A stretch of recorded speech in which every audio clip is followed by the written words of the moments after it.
Sister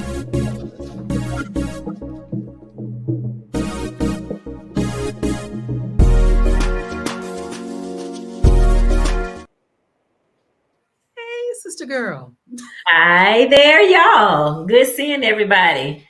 Welcome to another episode of Hey Sister Girl.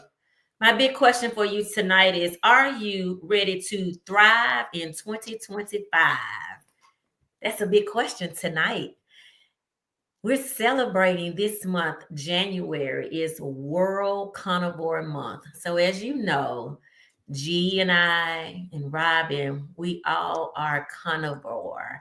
And tonight we have an awesome guest that is joining us that's also a carnivore. And so we're going to offer you tonight to become a carnivore. Okay, Akko, I know you're missing someone. You're missing G. Yes. She's not with us tonight. She on a cruise with bad internet. So she sends her well wishes, her carnivore love, and we're going to take it away tonight with just really diving deep in carnivore. Like, I'm curious, does anyone even know that there is a month called carnivore, and perhaps why we might even have that month? The other thing I want to get us quick and started with is, where are you listening from? Like this video, share it. What each of us have found is that carnivore has been life-changing for us, has been healing for us, brain clarity for us, and also brought us all together. Like, we literally have all met as a result of being carnivore. And so you may ask, well, why carnivore? Why carnivore? Well, we believe that carnivore is the natural way that our ancestors ate, the way that they thrived. If we just take a step back in history, then we know that the diseases, the chronic illnesses that we're seeing right now did not exist. They did not exist in the form that they are now.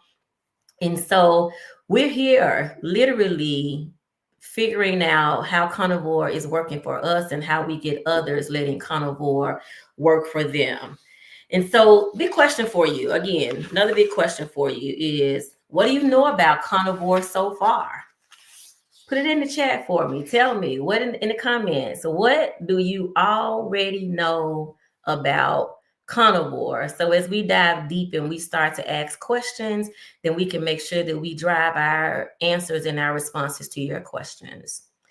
So literally, we've are in a society where meat has been demonized, where we've been taught to eat less meat. We've been taught to fear fat and load up on what we've been told are heart healthy whole grains.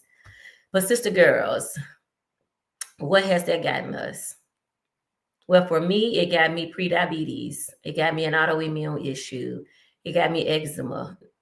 It got me arthritis, just excruciating pain, no brain clarity, chronic inflammation. And so the reason why we have World Carnivore is so that we can have an opportunity to get people excited about at least trying this. If you are a person who suffers with chronic illnesses, you have inflammation, you've not been successful with using any of the remedies that have been given to you, any of the prescriptions that have been given to you, we are saying today, tonight, this January, try carnivore. And what is carnivore? Carnivore means that you eat meat-based. That means that you are eating from an animal. Yes, I said it. You're eating from an animal. Actually, we've been taught to eat nose to tail. So often when I'm working with people, their question to me is, I can eat my pig feet. Yes, you can have your pig feet. I can eat my hog maw. Yes, you can have your hog maw. So we're just offering this up tonight. We're going to get a great chance to listen to Coach Rose share her story. I'll dab a little of my story in there. G is going to put, not G, Robin is going to put a little of her story in there.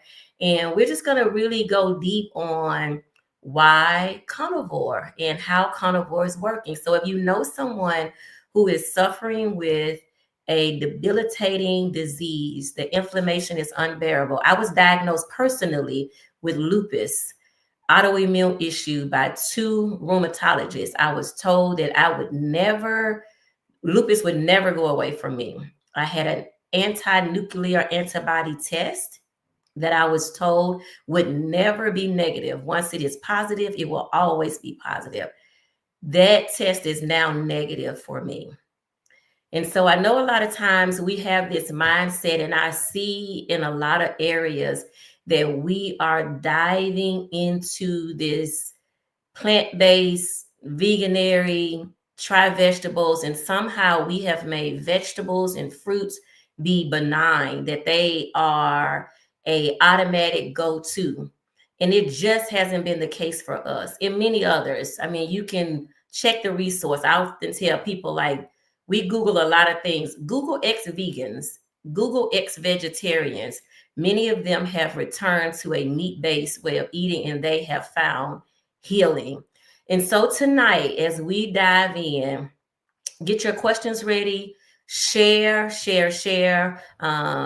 like, go to any of our live streams and share. And so I want to turn it over to Robin just for a moment and let her take us away for a minute. Good evening, everybody. Welcome back to another episode of Hey Sister Girl. We are so glad that you are here with us. So I kind of wanted to just talk about what is it about the carnivore diet, and why would you want to try it? You know, why give this a 30-day, or in the case of January, 31-day try? And so there are so many reasons, as Denitra just mentioned.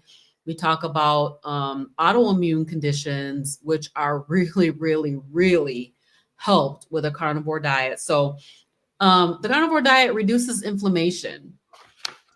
So the first thing that we're going to do when we go on a carnivore diet is we're going to eliminate carbohydrates and processed foods. So we're going to be eating whole, natural foods, and that helps alleviate joint pain and chronic inflammation. One of the things that a lot of people talk about is improvement in energy levels. Like, the energy is through the roof. You don't even know what to do with all the energy. You need less sleep, those kinds of things. And then mental clarity. And so that there's a brain fog that's there that you may not even realize is over your head, but you have brain fog. And when that brain fog lifts, you're like, what? I was walking around in a fog this whole time. But that mental clarity is a huge factor. So eating a carnivore way of eating is also super simple. I mean, you can literally be eating within 5-10 minutes. You can you can take a steak out your freezer and put it in the air fryer and be eating in 10 to 15 minutes, depending on how you like your steak. I mean, and it's just super, super simple. You don't have to worry about, well, what sides are we going to have tonight? There's no green beans and there still ain't no corn. So no green beans, no corn. And then, of course, people are looking for weight loss. It does contribute to weight loss. I will not say that it's a weight loss protocol necessarily. It is a healing protocol. So we need to think of that first whenever we think about a carnivore way of eating. We're talking about, reducing inflammation. And so, along with that will come some weight loss. Digestive health. People are having amazing results with digestive health, such as IBS, and different diseases of the digestive tract. It resolves bloating. You'll hear people say that carnivores don't have gas. And they don't generally have constipation or diarrhea unless they eat way too much fat. So, you know, digestive health is helped. Regulation of hormones is another big factor. So the carnivore diet does support balanced hormones. You'll hear people saying, like, I had PCOS, I did not have periods. When I went on carnivore, my periods came back. And so those things are super important. Autoimmune conditions. We just heard Denitra say that she had lupus, and her physicians told her, once you have this, you'll never not have it. Kind of like diabetes, where they told people, once you have this, it's chronic. It's not going to do anything but get worse for the rest of your life. And, you're going to die with this. And come to find out, that's not actually true. And she is lupus free today. It's the same thing with a chronic disease that I have, eczema, that they told me was not food related. But come to find out, when I went on a carnivore diet, it really, really, really was a game changer for eczema, which was the autoimmune condition that I had.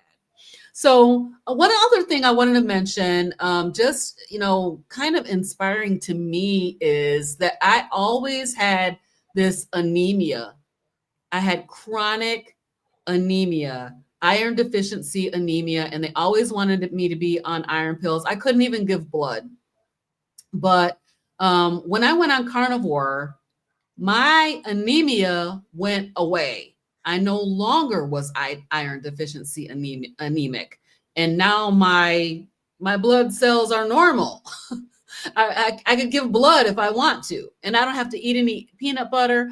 I'm not eating liver even every week or every month, but my anemia leveled out. So that was pretty awesome.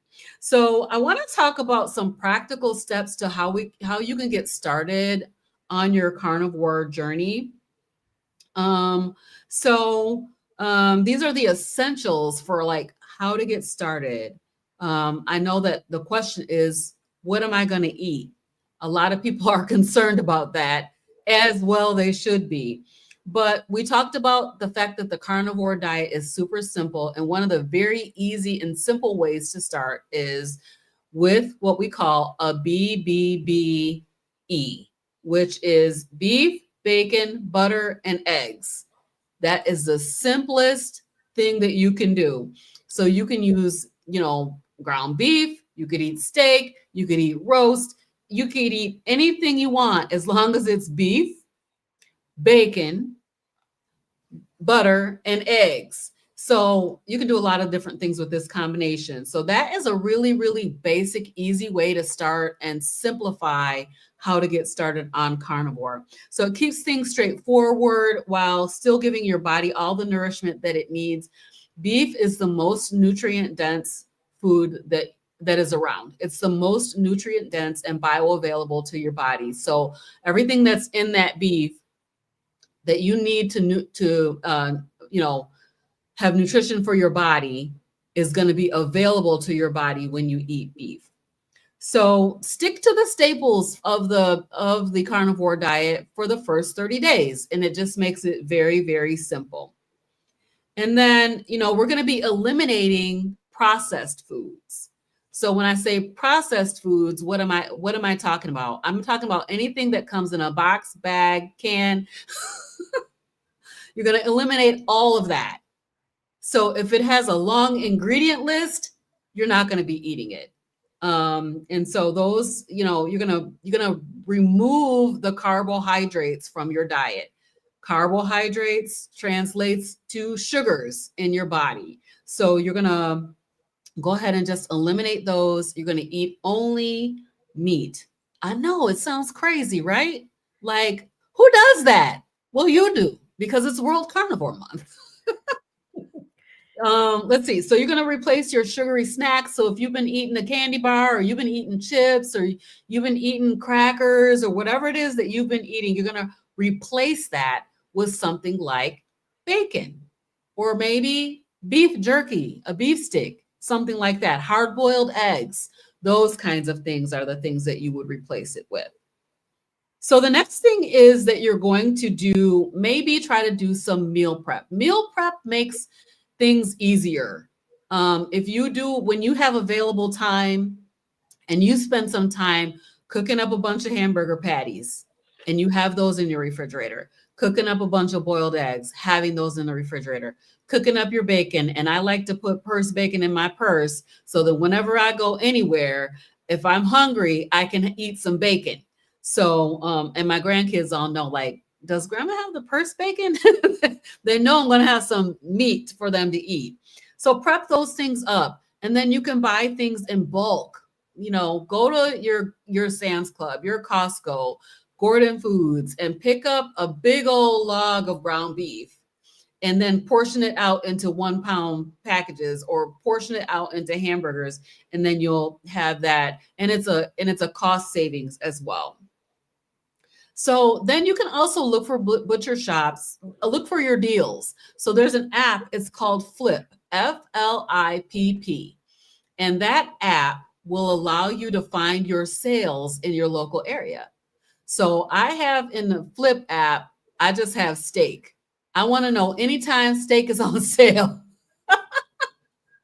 I want to know when the steak is on sale because I want to buy it when it's on sale. So look for the deals. Go to the stores that have the sales that you are looking for. Okay. And then the next thing is I want to mention is that you want to make sure that you are prepared with electrolytes.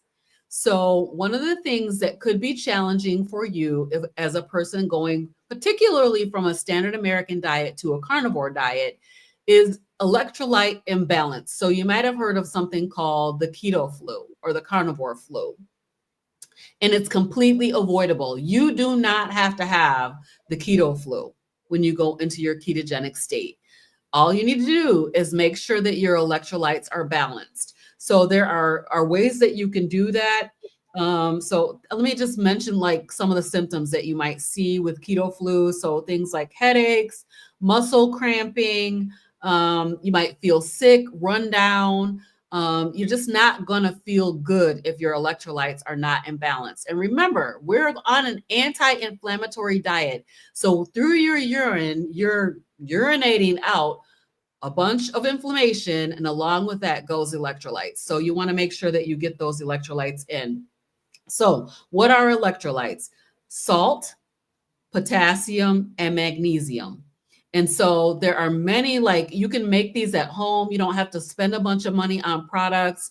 A lot of us in the keto community, we talk all the time about LMNT, element. We talk about salty, but you don't have to purchase that stuff. You can just get something that's very inexpensive, and you can use that. And then there's also like a bunch of different content creators who have electrolyte drinks that you can make for yourself at home. You want to make sure that if you start to feel sick, so maybe you don't want to start out with them, you don't have to, but if you start to feel even a twinge of, oh man, I don't feel good, that's the time to balance your electrolytes. Get them balanced out. You're going to feel great. Also want to mention that you want to add some really good, high quality salt. So when you talk about the little umbrella girl, the little blue box with the umbrella girl, that salt has sugar in it. You look at the box next time you go to the store and you think you need to buy salt. Look at Umbrella Girl and look at the back of there and see, doesn't it say maltodextrin in the box? There's sugar in the salt. Now, what a trick, right? So get you some good, real quality Celtic salt or pink Himalayan salt. I use Redmond real salt, but you don't have to purchase something. You can go to the store and buy, go to the store and pick you up some pink Himalayan salt. So here's my tips for getting started. First of all, you got to make a commitment. Make your commitment to doing 31 days of carnivore, or at least finishing out World Carnivore Month, which is this month of January. Don't overthink in the beginning. Like, don't think like, oh, all these different variety things I need. Just stick to BBBE. And then be patient with your body as it adapts. It does take time to adapt. There are various things that may happen while you're going through your adaptation period. We're here to talk to at our Hey Sister Girl group. If you want to come into our Facebook group, we'll be happy to talk to you about that. Celebrate your small wins. If you make it through a day on carnivore, you need to celebrate and give yourself some kudos for making it through a day on carnivore. So I want to stop there and I want to just introduce our guest. I'm so happy that she's here with us. So we have Coach Rose, and Coach Rose is she's had some amazing results on carnivore, and so we're going to let her come in and tell her story. Oh my gosh, I'm so excited to be here with you ladies. As I had mentioned pre-show, I am so ecstatic that some sisters are stepping it up and sharing the information, sharing your life stories, and really representing, right? Because sometimes it takes us to start something and stick with it for others to follow. So first and foremost, thank you for having me here to be in this conversation and in your company this evening. So I want to give a really brief overview of how I got to carnivore, and it started when I was 3.5 years old, believe it or not. As a result of childhood trauma, I resorted to food usage. I was eating Vaseline, dry dog food, raw ground beef, and whatnot. And so you fast forward through high school, I never ate real food. It was always processed food, sugar, chips, the whole nine. And so, with that being said, I left home, whatever home was, and I got married at 18 and a half. I had my daughter by the time I was 20. And with me still trying to process childhood issues, it just snowballed into I identified everything through food. And with that being said, the way that I helped myself was through bibliotherapy, meaning that I liked Oprah, I liked Phil Donahue, and I loved to read. I was a voracious reader as a child. So I made it through until I was about 28, 29. I'm 6 feet, weighed 300 pounds, and I would go from maybe 280 to 300. But I discovered exercise at 20 through my husband insisting that I go exercise because he thought that that would help me to lose weight, right? Like what happened to the 18-year-old that he married. Little did I know that I would fall in love with exercise. And that became a way of helping me cope along with food. And at about 28, 30 years old, I did a career switch. I went into corrections. And as a part of being in corrections, I had to pass a physical agility test. And at 300 pounds, I was able to make it. It was the Cooper test, I believe. I was able to make it through the physical agility test because, y'all, let me tell you, I had never made that amount of money in my young life. Okay. So I was determined, but then I started running races and exercising more and more and more as far as weightlifting and all that stuff. And I tried every diet under the sun, you guys. Every diet, you name it, I did it. And I should just go back a little bit. When I was about 12 or so, my actual dieting career journey started with X-Lax, Dexatrim, and TAP. And it started as a conversation with two of my cousins, and we just thought we should lose some weight. I don't know what happened to them, but I just went head on. And it was another addiction for me, along with the exercise at a later date and the food and whatnot. So, past the agility test, every diet under the sun, there was probably about a 10-year span when I actually lost 110 pounds, but it came at a cost. So my cost was is I decided to get further educated, become certified, a certified trainer, but this was for me to learn more about nutrition. And the nutrition that I was learning was count all your calories, over exercise, and make sure that your calories in, calories out, that kind of thing matched. But it did work, probably because I was considerably younger. And I was obsessive, you guys. This is what I want to say. I was obsessive. Everything that I ate, I wrote down. And I had always binged. I've been a binger since about 3.5, 4 years old. So this didn't calm down my binging episodes. It just kind of fueled it. Like I would go into every Saturday, you can eat everything that you want all day, every day on all Saturdays. And even when I tried to reel it back, it flowed into Sundays and into Mondays. And then, the laxative abuse, the exercise abuse just kept going, right? And how is that really different than being a drug addict or an alcoholic now that I'm able to look back and really see what was going on? And I was even on the Today Show a couple of times because back then we had to write letters and emails and stuff. So, it was great. But then somewhere around 45, 48, when my hormones started changing, thought I was going crazy. You know what I'm saying? And I refused to even consider any hormone replacement therapy or any medication of any kind because I firmly believe for myself the myths that when I was being raised that medication would literally hijack my mind. What happens in this house stays in this house. So I never sought professional help. And even to this day, I don't do medication of any kind, right?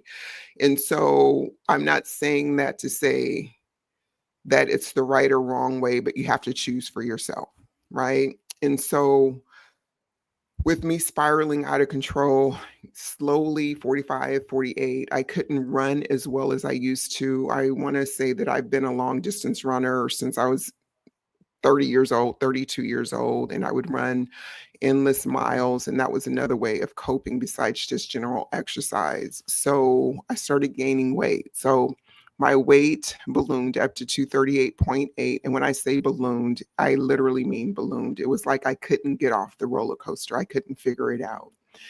And in June of 2018, I literally, ladies, hit my freaking rock bottom, meaning that I was 23 years into my career. We had purchased property. My daughter was whatever age she was. And I was just sitting here like, I can't run as long as I used to. There's just so many things that were going right in my life. But me being a type A personality, I needed that structure of exercise, running races, and traveling to them to bring me that balance. But God had something else in store. He literally told me that if I continued to try to get to my 30-year mark in my career, that I would not be fully restored mentally, physically, and emotionally, meaning that I would be in a mental hospital. So that shook me up enough to start preparing. And around that time, I had heard of exogenous ketones, the ketogenic diet, intermittent fasting. So we made preparations and we paid off our house that October. And I was still kind of like spiraling in contemplation. And then on December, and I stopped drinking. I want to just point this out also. I used to drink after long distance races and whatnot, a 6-pack of beer or whatnot to celebrate. But prior to that, I don't know, maybe when I was about 32, 34, somewhere up in there, I would be a weekend binge drinker as far as like wine to get me through my weekends because it was just a lot, right? It was just a lot. And so I had to cut that off pretty quick because I started recognizing, what I was doing with the addiction cycle. And then I made the conscious decision that I would always have food and I chose food. So I laid alcohol down except recreationally when we were running or celebrating something, but I stopped drinking alcohol in October of 2018. So that was the first step towards my keto and intermittent fasting. And then I committed on December 2nd, 2018 to keto and intermittent fasting. But this is the deal, guys. I was so concerned about my financial future and about what was going to go on because remember, God had told me it was time to leave this space and whatnot. And so it took me till April of 2019 to fully leave service, but I had like 3 months of leave. So I was utilizing that to kind of help me balance out. But even though I committed to this way of life, I still kept compulsively overeating and binging. And this is what I want to tell you, ladies, that sometimes as sisters or sometimes as folks that grow up in environments where it's acceptable to have the Cheetos, the Cheerios, all these vegetables, the fried chicken and everything. We think, I think, because I'm a little thicker, it's okay to look like a little snicker. You know what I'm saying? And then still be chocolate and carrying our business because we got junk in our trunk and all that stuff. And I'm going to be candid with you. If you say that you love living that life, I'm going to be the first person to say, bless you, handle your business. But as a person that was living that life, I was very unhappy. I was considerably depressed. Nothing was working for me. Nothing was working for me as far as diet and mental health. But I got really good marks in school. I got really good marks in my career, right? But when you boil it down, what really matters is your day to day, your interactions with your family, how you support them, how they support you, and how you show up for yourself every day. So if you are trying to consider if trying carnivore is worth it, I'm going to say yes, because I spent 14 months being triggered, relapsing, binging on the ketogenic diet. And on January 1st, 2020, I was like, my hands were thrown up in the air. Now, I had made progress, don't get me wrong. I made progress and my mental health was better. January 1st, 2020, the first 3 months of 2020, I was like a rock star. I dropped my last 20 pounds, all the inflammation went away, and I was finally able to start running longer distances again, right? But then there was a holiday that came up, like Easter or something like that. And I said, I'm just going to take one day off to celebrate. That one day turned into a couple of days, right? Got back on carnivore. I'm like, I got this. I got this. I'm not the addict, the sugar addict, the processed food addict that I thought I was, but that kept spiraling. And I was in courses talking about food addiction, but it still didn't register, if you know what I'm saying. It still didn't register. Intellectually, I got it, but emotionally and applied to myself, I didn't get it until August of 2020. August, yeah, in August, because I had a photo shoot, right? It was scheduled, and me and my friend went to the beach, and I kept eating and kept eating and kept eating, and I couldn't figure it out. And it rolled into that photo shoot. I went to the store, picked out my Pringles, picked out my food, ate all the way up until the time I had to get out of the car and start getting dressed in makeup. Then after that, I went to the grocery store, and then I went and got nachos. It was just crazy. Then I finally got it. Girlfriend, you can't eat these foods. You can't do it. I finally got it. And I spent the rest of 2020 being okay. And so where I am today is I'm happy, healthy, vibrant. I'm clothed in my right mind. And yes, I have, and I'm going to be candid. Yes, I have dibbled and dabbled, sampled just to see, if I can be okay eating certain foods, processed foods, fast foods. I'm not 100% a purist.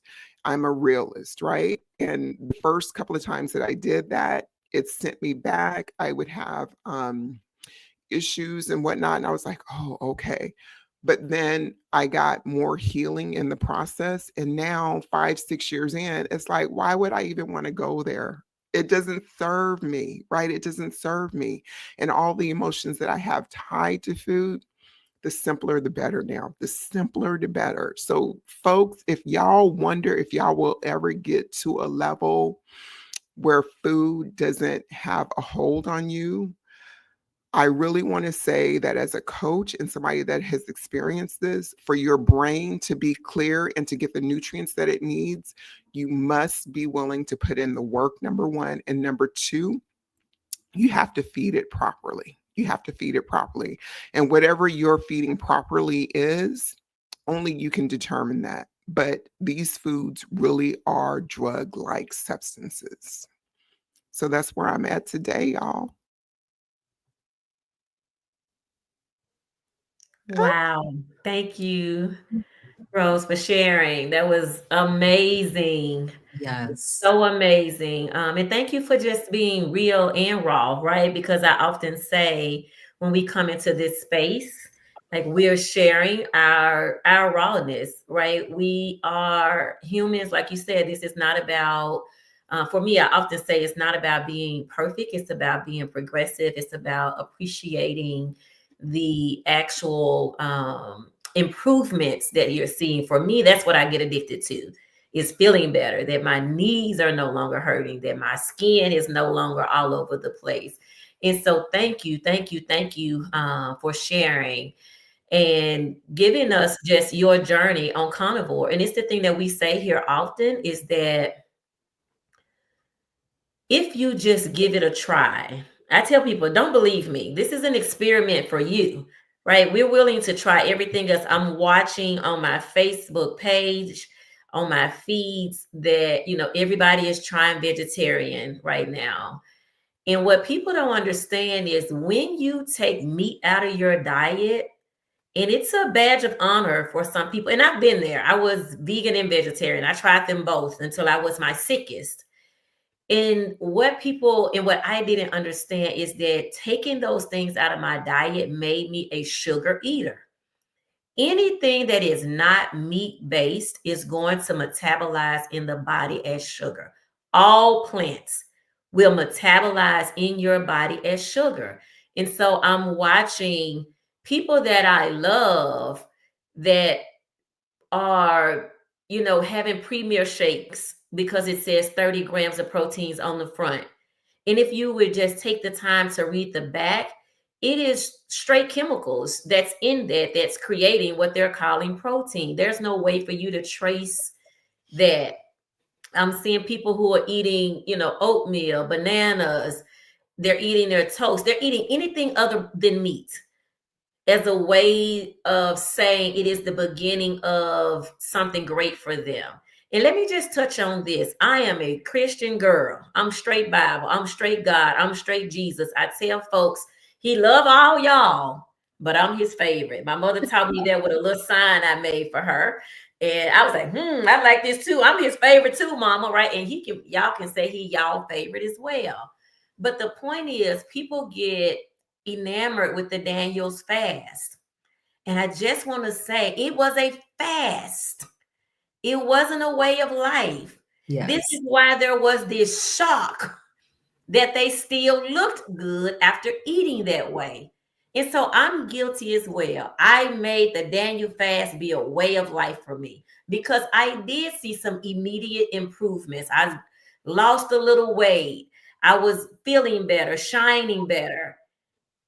But now I know that it's not a way of life. This was a stance that Daniel was taking for a season, for a period of time, not for a lifetime. And so what we know, and I mentioned this earlier, if you would do your research on ex-vegans, Google it. We Google everything. Google it. If you would do your research on ex-vegans, then you will see that people have left the vegan and vegetarian and plant-based way of living because of direct chronic illness that they developed. So we must think about that. And so our goal, and this is what I say to people, because a lot of times when they hear me, oh, you just eat meat. But really what we are saying to you is remove ultra processed foods from your diet. Start there. Anything that's in a package, start pulling those things out. That is what's making you sick. Read the ingredients. I was with someone over the weekend and they were eating Doritos. And I'm like, I loved Doritos, right? I ate them regularly. They were a staple in my house until I read the ingredients in Doritos. These things are not snacks, y'all. They are killing us. And so, Coach Rose, I just appreciate you so much with sharing your story. And I just want to pause before I move into the next segment and just see, is there anything else you want to add? Anything else you want to just drop on us? I mean, I'm feeling great with the things that I have a question for Coach Rose. Okay. All right. So I was going to say, before you ask me the question, let me throw this out here before I forget. One part of my story with leaving a professional career and, rolling into retirement, a lot of us are concerned about finances, but this is what I did, is that I cashed out my future earnings, my retirement. This is a very public part of my testimony. I cashed out because I needed 3 or 4 years to focus on me, to get me right, and to build a better quality of life. And had I not taken that time out, right? Because in our household, we have to bring in the money. We have to bring in the money. I'm not willing to live a poor lifestyle if I'm able to work. But this is what I want to tell you, folks, that me cashing in my future retirement or income or whatever you want to say, it was well worth it so that I could have a better quality of life today. And I know that God will take care of me in the future should financial situations arise.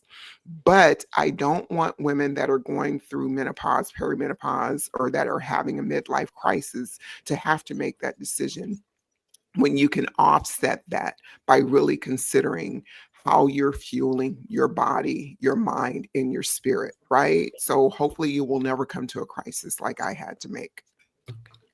Thank you. Thank you for that. Yes, that is so profound, because that is like, that's a huge, it's like I'm feeling a little scared over here just thinking about, having to do something like that, but knowing that God is with you. So that is just, it's awesome that you did it. When the Lord speaks, you move, so I love that.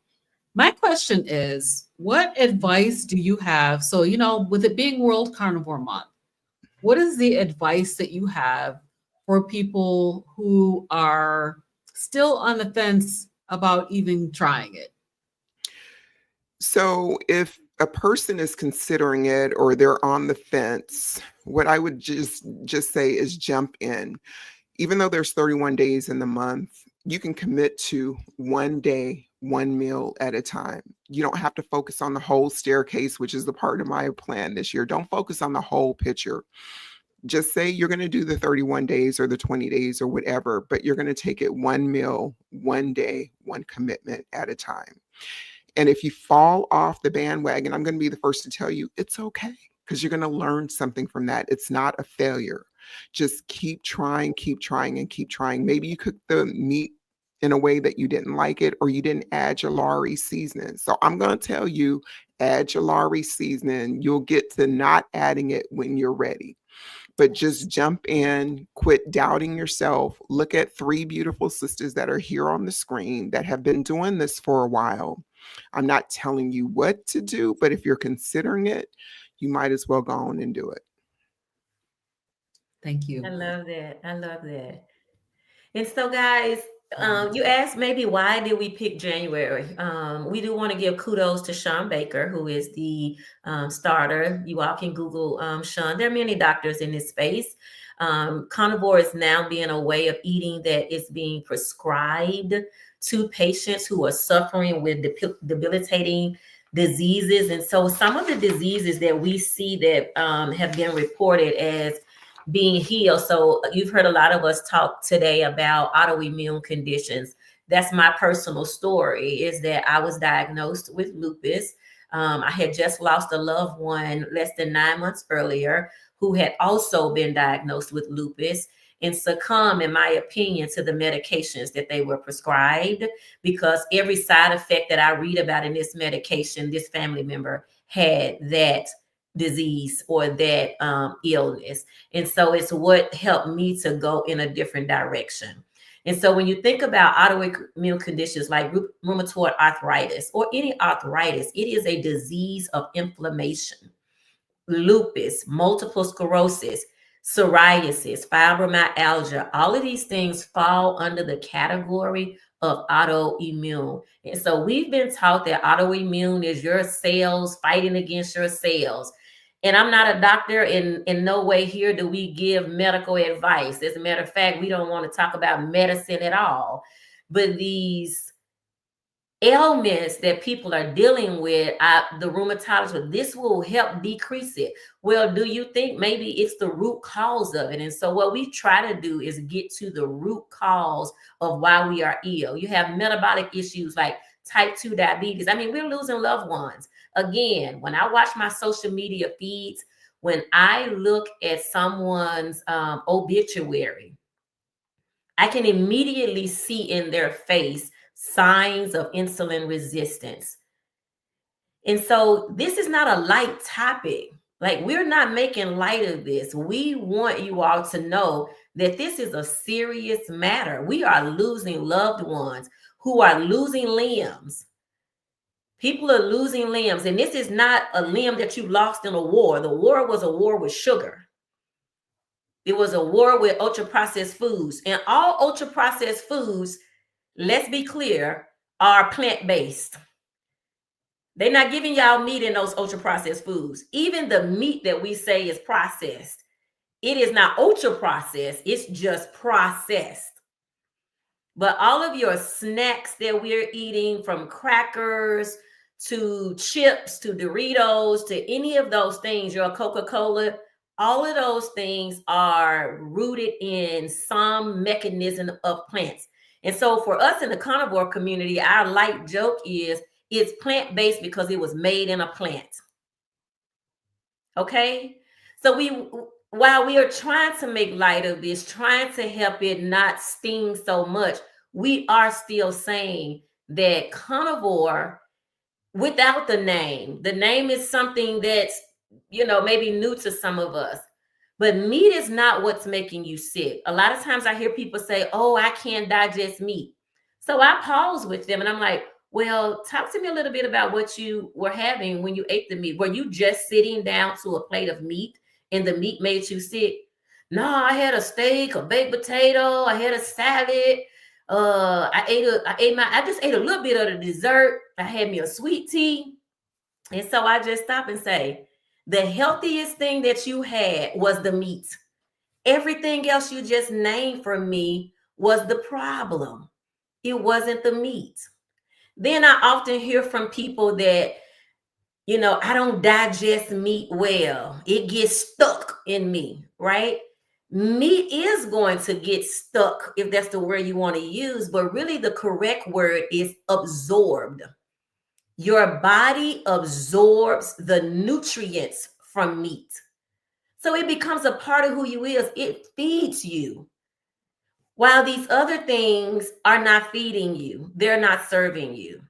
All right. So then I hear a lot of people talk about having high blood pressure, and they've been told to, stop eating salt, get off the pork. And again, we say that salt and pork are being blamed for what sugar does.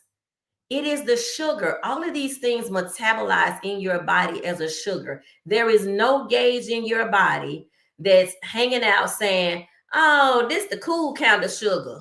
Oh, this the bad kind of sugar. It is all sugar, honey. It's all sugar, okay?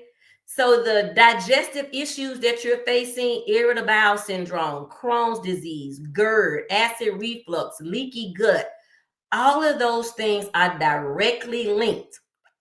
All of them are directly linked to having sugar.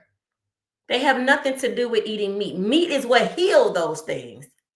So the things that I'm listing to you are things that have been reported as being healed as a result, reversed, decreased, made better, improved, however you want to call it. All of these things have been improved. So now let me turn a corner and talk about mental health, because now mental health has become very prevalent in our society. We're no longer afraid to say, I need a therapist. We're no longer afraid to say, I need help. However, I want us to know that those things are also tied to what you are eating. So what we know now, and the research is showing us, is that this brain fog, this lack of clarity, these mood swings, this anxiety, this depression is because your brain doesn't have the nutrients that it needs. It is nutrient deficient. Therefore, that's a manifestation of how these ultra-processed foods, these plant-based foods are operated in your body. So I'm just going to pause because I know this is a tough topic for a lot of people. We love our plants. We are committed to our plants. We are committed to what we really are committed to, if we be truthful, we are committed to wanting to be healthy. And yes. So in the mainstream, what we've been told is a way of being healthy is by eating more plants, eating less meat. And we're just here to challenge that with you tonight. We've challenged it in our own health, and we're seeing the benefits.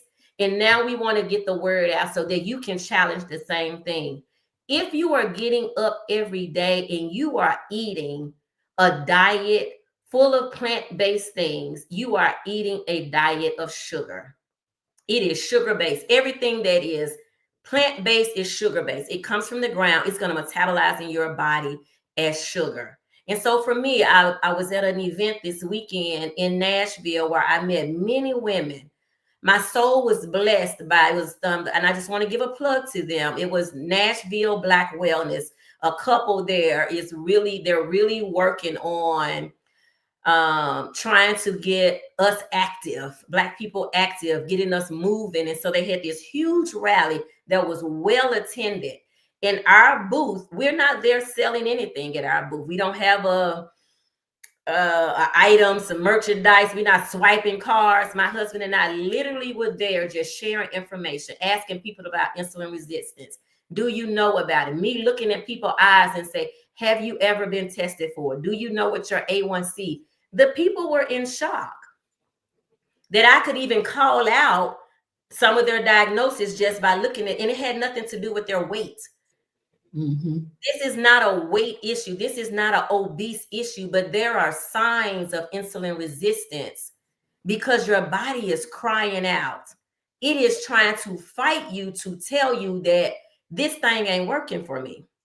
Okay. And so I just want us to give some consideration to that. And again, I'm going to pause. And when I come back, we're going to talk about the social pressures and the cravings. I just want to make sure that Robin and Coach Rose don't have something they want to add. I know I've probably triggered some thoughts and just want to leave space for that. So I'd like to jump in because I advocate exercise movement as much as you can, right? So the population that I work with now, women that are 50 and older, they don't want structured exercise in general. So I just tell them to consider natural daily movement, right? Natural daily movement.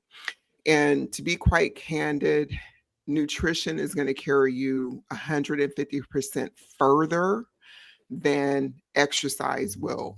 But the two go hand in hand as far as your mental wellness, your physical wellness. And when you look at yourself 3 years from now, your future self, do you want to be able to wipe your behind or do you want somebody to do it for you? That's where the natural daily movement or structured exercise comes in. And for me, I exercise at the top of my day. As soon as I get out of bed, I have a home gym. I go to Hot Works. Okay, y'all, look, let me just do this with Hot Works. Hot Works is a 24-hour facility that offers like 8 different classes. I go in there and I spend for anywhere from an hour and a half to 2 hours. This is before I go to work. So it's a part of my wellness regimen, right? But I don't utilize exercise in order to maintain my weight. I utilize good food choices to maintain my clarity, mental health, and weight. So I just wanted to put that in there. Everybody needs to move no matter what kind of movement you choose. It needs to be very consistent because otherwise you use it or you lose it. And I'm not here to have someone take care of me at 90 years old when I can be doing it for myself, right? So get started walking, doing something today. Thank you. So I just want to put a plug in for our walking challenge, which is going on right now during the month of January. We started a 14,400 steps a day walking challenge. We'll make sure that we have the link to join our walking challenge in the description box. But what I will say about that move it or lose it is over the summer, I walked so much. I walked every day. I got up and walked in the morning sun. And then I stopped walking for like 2 months. When I started walking those 14,000 steps, I was hurting. And I had really just stopped a couple of months ago. But, move it or lose it. So definitely you want to be able to move those functional types of things that we're talking about, being able to wipe your butt. I mean, that's a functional thing. Like you need to be able to do that. Being able to bend, reach, lift things, bend down, get back up, get down on the floor, get back up. Can you still do that? And then also speaking of that, we need to strength train, right? Yeah, So your strength training could be wall push-ups, it could be anything, lifting your baby several times, jugs of water, you can do rocks, 3-pound weights, it doesn't matter, right? I pretend I'm on a runway every time I lift weights a couple of times a week. Okay, so do what you need to do, but lift something. Build that. Build. absolutely. So movement is medicine. Thank you for reminding us of movement is medicine. And I also like the way you gave the option for it to be a simple thing, right? It is just activity. And we say that often on the show is that it is activity. It is a way for you to teach your body that it is a mover, or you can teach it as a sitter. So getting up in moving, one of the ladies in our group, Terry, we were literally working on how to break down these 14,400. Shout out to Terry, and she's here tonight. I see her. So we were literally trying to figure out, like, how do we break this down so that we get it in? How do you do some in the morning? How do you just take a walk around your block? How do you take a walk in your kitchen just to remind your body that it's a mover? And while moving, lift some heavy things. I get this from Dr. Ken Berry. Lift heavy things. We want to be moving and getting heavy things lifted. And so as we get ready to close, a couple of things that I want to just make sure, because I feel like we got some people here that are intrigued, at least intrigued about wanting to try it. So ladies that are here, if you're interested in joining our free community on Facebook, you can find us at just what our name says, Hey Sister Girl. It's a Facebook group. We will put you in the group and we share things in the group relative to being carnivore. It's encouraging. And as Carnivore Month goes on, we're going to continue to add more to that. But here's some things that I want you to think about. Are there social pressures that are associated with going carnivore? So when I initially started my journey of carnivore, now mind you, I started with low carb, did a little keto, started taking processed foods out. I started removing vegetables that I thought were problematic until the point that I realized that all vegetables for me are problematic. So I don't eat vegetables and I don't eat fruit because they were problematic for me. So yes, so primarily for my professional job, I travel significantly. I'm out, which means I'm eating in and out of restaurants. Connected to people who are with me while we're eating. And so I used to be really afraid and nervous because I didn't want the attention on me. I would go to a steak restaurant, have a nice steak, a side of shrimp, but I would still order the baked potato and I would order the wedge salad, right? I would tell myself, okay, it won't look strange if I don't eat the bread because most people are trying to get over bread. But not to eat the potato in the salad would draw attention to me. And so I would eat some, I would nibble on it, I would have some. But what was happening to me each time I would leave that restaurant, I would feel the pain immediately. So it's like a gas tank, is what I say. When you clear up your gas tank with the sugar that somebody put in it, once you add those things back in your diet, your body is going to tell you. So essentially, you're going from insulin resistance when you take all of those processed foods out to insulin sensitivity. So my body is now so insulin sensitive.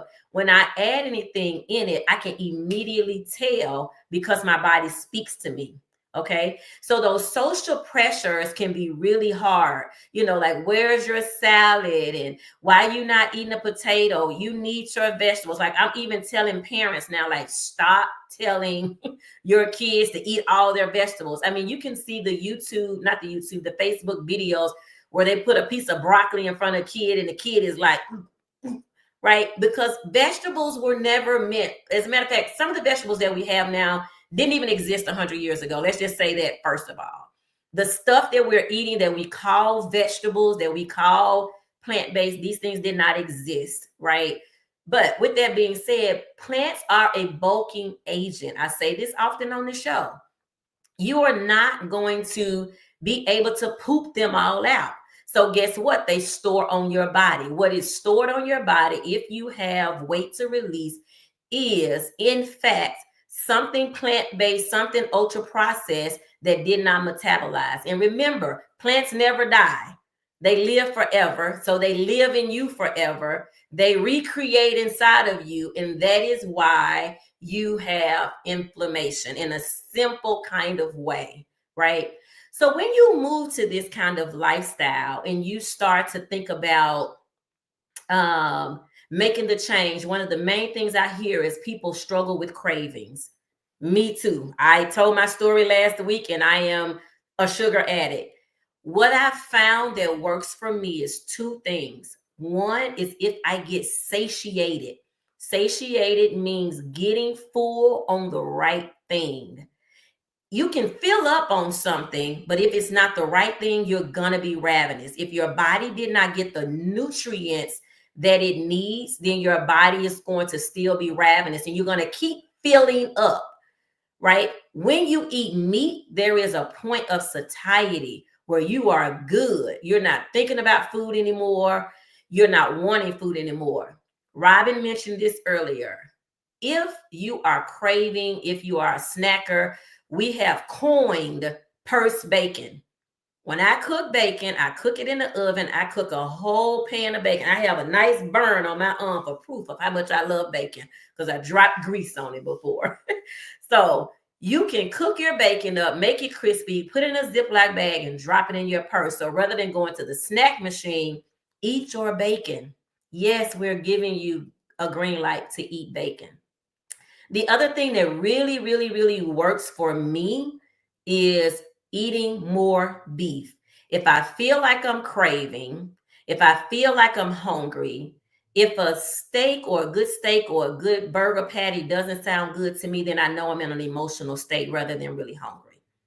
That becomes an emotional state. That takes me back to the mindset of, oh, I just like the way sugar tastes. I just miss cupcakes. I just like I'm having an emotional breakdown. But if I be truthful and real with myself, if I can't get satisfied on a steak or I can't get satisfied on ground beef or something from the animal kingdom, then I know that I'm dealing with something else. So those are just some tips as you get started on your journey. And we're saying give it 7 days. I've asked several people to just do 7 days. I've yet to have anybody come back to me and say, oh my God, I hate this. I don't know what you have me doing. They love it. Now, I've had 1 or 2 people that can't switch the mindset. They just cannot comprehend, or they have an issue with cholesterol, and this way of eating makes them afraid to try just eating meat. And we're not even saying that. This is the main thing that we're saying. Don't shop in the middle aisles of the store. So Coach Rose talked about that. Like if it's got long ingredients on it, if it is in a package, we're all saying the same thing. Start there. Start taking that out, and then you'll start to see what your choices that are left, right? So we know root vegetables, what we call nightshade vegetables, like potatoes that are grown under the ground, cause the most inflammation. So if you're a person that says, hey, I will try if I can still have my salad, I can still have my broccoli, if I can have my berries, I'll try this way of eating, then we say kudos to you. Get started. We all started somewhere. So this is not an overnight sensation, drop everything and roll. We're not saying that. But we are saying that if you eliminate some of these things or you don't overdo them, this is the last thing for me. If you don't take a stance on not eating meat, that's the one thing that we also want to say is like, keep meat in, right? Your salad should not be bigger than your protein. So we go to these restaurants who they give us this whole big bowl of salad and this little piece of meat. And sometimes it's not even real meat. It's some processed stuff, right? So you never hear about steak salads in most restaurants. It's going to be chicken that they matted together and made it out to look like a chicken breast. They chop it up and put it on this little piece of salad. You actually are mostly eating the same thing, right? It is all going to metabolize as sugar. As I talk often about Chick-fil-A, there's no food there. I may get in trouble for that, but I'm just saying it's 55 ingredients to make a sandwich. It's unnecessary. And remember, a bun on a sandwich is simply a utensil to be used. And so our goal tonight is to invite you to World Carnivore for the month of January, get you excited about this new possibility of healing the illnesses that you've been struggling with and giving something a try that does not require you to be on multiple medications for every little thing. What we're finding, we started into carnivore for one thing, but it has grown into more things that have been healed. And we all have before stories. You can find Coach Rose. Check her out. You can find at Carnivorous Grandma. Look for me. We don't have a problem with sharing our stories. I'm turning it back to Robin. All right, you guys. Well, we hope that you will join us for World Carnivore Month. It's a great opportunity for you to join a community of support. There are millions of people who are going to be trying this with you. And of course, come and join us on our Facebook group, Hey Sister Girl. And we want to also thank our special guest panelist, Coach Rose. Thank you so much for being here with us tonight, Coach Rose. And look forward to next week's episode. Next week, we're going to be answering all of your burning questions about World Carnivore Month. So we're continuing on with this theme. We want to encourage you to join us. Come on back next week, same time. I just want to add one thing, Robin, is if any of you have questions on any of our channels before next week, so that we can come prepared and ready, because we know that you all are burning tonight, right? So if you have questions now that you want to shoot over to us and get us working on those questions, you're looking for some research. I'm the researcher. If you're looking for some research to support some of the things that we shared tonight, hit us on our social medias. Mine is Facebook. I'm Denitra Davis. You can find me on YouTube at Advocator, Coach, and Educator. Look for Coach Rose, look for Robin, and then hit us in the group. I see messages coming through for the group. So we've touched some people tonight. I'm sorry, All right, Robin. you guys. We'll see y'all next week. Bye, everybody.